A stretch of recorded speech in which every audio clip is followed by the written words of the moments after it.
C'est qui donne à l'actualité une touche divertissante. Jean-François Barry. Bienvenue à Cube pour ce nouvel épisode. Jean-François Barry, très heureux de vous retrouver. Et je veux revenir en début d'émission comme ça sur l'annonce de l'annulation du show télé de Stéphane Bureau, Le Monde à l'envers.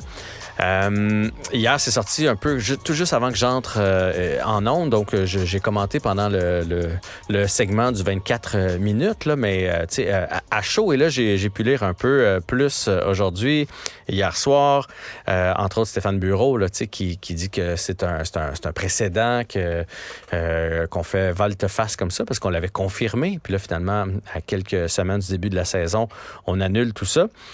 Puis moi, bien évidemment, ça m'a fait réagir, qu'ils disent que c'est un précédent, parce que ça m'a rappelé de mauvais souvenirs de la guerre des clans.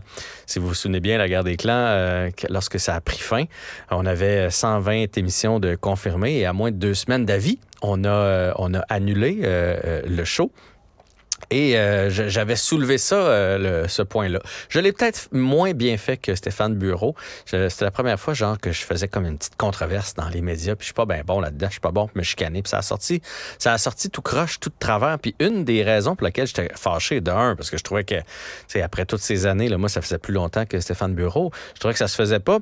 Mais aussi parce que j'avais reçu des appels de maquilleurs, coiffeurs, habilleurs, stylistes, éclairagistes, plein de monde qui m'écrivait, mais on peut pas se laisser faire, il faut faire quelque chose, ça n'a pas de bon sens, parce que je suis certain que Stéphane Bureau a des sous d'accumuler dans un compte de banque, puis ça va être bien plate pour lui, ce qui vient d'y arriver, comme c'était plate pour moi, mais j'avais encore mon travail à la radio, puis tout ça, mais puis on est bien payé là, lorsqu'on a du succès à la télé, là, on va pas se le cacher, mais quand même, c'est toujours un trou dans un budget, là. Peu importe le salaire qu'on fait, lorsque finalement on se fait annuler notre émission comme ça fait un trou. Mais tous ces techniciens-là, eux autres, ont pas toujours un gros fonds, là. C'est pas des salaires aussi élevés que l'animateur. Et dans certains cas, parce qu'il y en a qui sont très, très bien payés aussi, là, mais moi, il y a plusieurs personnes qui ont dû, après ça, quitter le showbiz. Déjà que les jobs sont difficiles à trouver.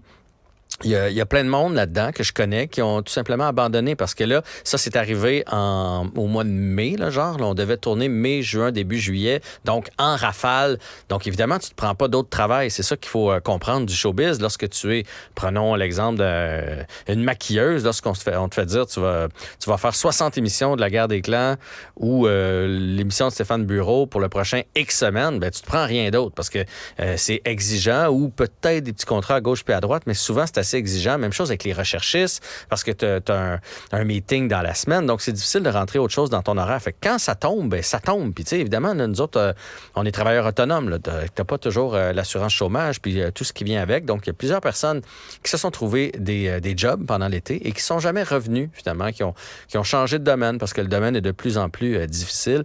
Et moi, mon point, comme je l'avais dit il y a déjà 5-6 ans, là, je me souviens pas, puis là, je vois ce qui arrive à toute l'équipe de Stéphane Bureau. Je comprends pas qu'on n'ait pas des contrats. Je comprends pas que lorsqu'on nous confirme, comme c'est le cas pour Stéphane Bureau au mois de mai, mettons, dire tu es confirmé, qu'il n'y ait pas un contrat. Je réserve une chambre d'hôtel, il faut que je fasse un dépôt. Tu sais, je veux dire, j'anime un corpo, là, je vais animer un corpo, votre party de Noël de votre compagnie, vous allez me faire une avance. Parce que si jamais vous annulez l'événement, moi j'ai peut-être refusé d'autres choses entre-temps.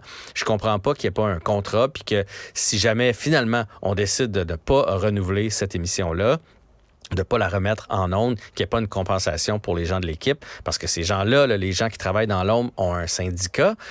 Même chose avec l'UDA pour ce qui est des animateurs. Bref, je comprends toujours pas pourquoi il n'y a pas eu de l'amélioration de ce côté-là et qu'on n'est pas mieux protégé.